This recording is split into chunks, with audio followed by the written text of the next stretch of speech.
Selamat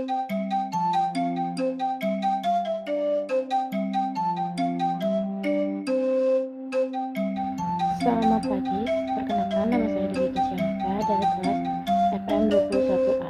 Di sini saya akan menjelaskan sisi jurnal gangguan fungsi hati pada coronavirus disease 2019 Tasya Salbila 1 Brandly Jewalelan 2 Karel Pandeki Program Studi Pendidikan Dokter Fakultas Kedokteran Universitas Samratulangi Manado Sulawesi Utara bagian ilmu penyakit dalam Fakultas Kedokteran Universitas Samratulangi Manado Sulawesi Utara Indonesia.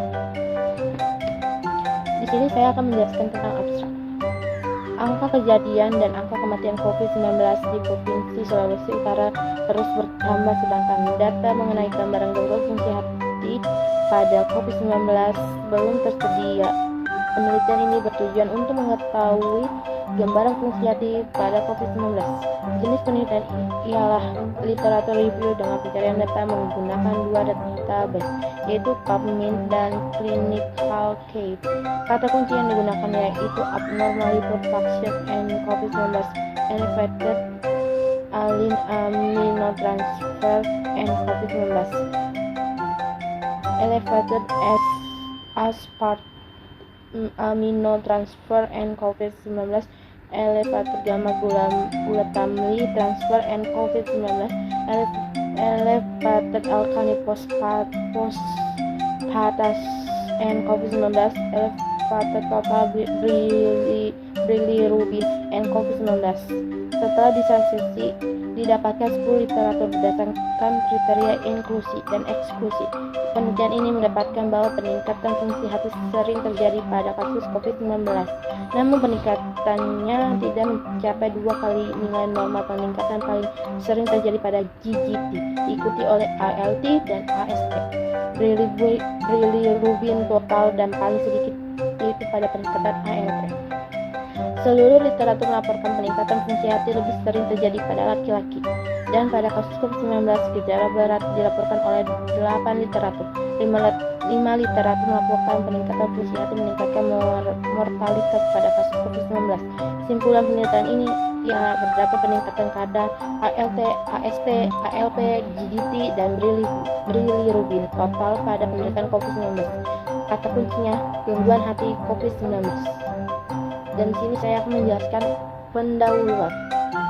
Coronavirus disease 2019 COVID-19 merupakan penyakit yang disebabkan oleh infeksi severe acute respiratory syndrome coronavirus 2 atau SARS-CoV-2.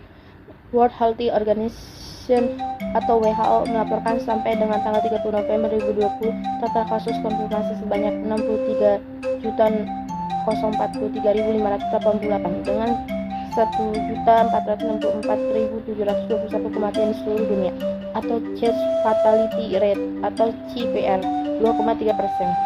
Pada tanggal yang sama, Kemenkes RI melaporkan jumlah kasus konfirmasi COVID-19 di Indonesia sebanyak 538.883 kasus dengan 16.945 kasus kematian atau CPR 3,1%. Dan pada Provinsi Sulawesi Utara dilaporkan sebanyak 6.904 kasus konfirmasi COVID-19 dengan 245 kular pernapasan, penyanaan neurologis, sistem hematopoietik, dan sistem imun. Manifestasi utama COVID-19 seperti demam, batuk, lemah badan, dan sesak napas. Namun terdapat penelitian yang melaporkan bahwa lebih dari setengah pasien menunjukkan gangguan fungsi hati yang bervariasi. Reseptor terdapat terkaitnya SARS-CoV-19 ialah reseptor angiotensin atau converting enzyme 2 atau ACE2. Ekspresi reseptor ini ditemukan tidak hanya tinggi pada sel epitel alveolus tipe 2, namun juga pada sel saluran empedu atau kolaniosit. Temuan ini menunjukkan bahwa virus ini dapat menginfeksi saluran empedu dan menyebabkan gangguan fungsi hati pada pasien. Sebuah penelitian di China menunjukkan bahwa dari 417 kasus COVID-19 didapatkan 318 atau 70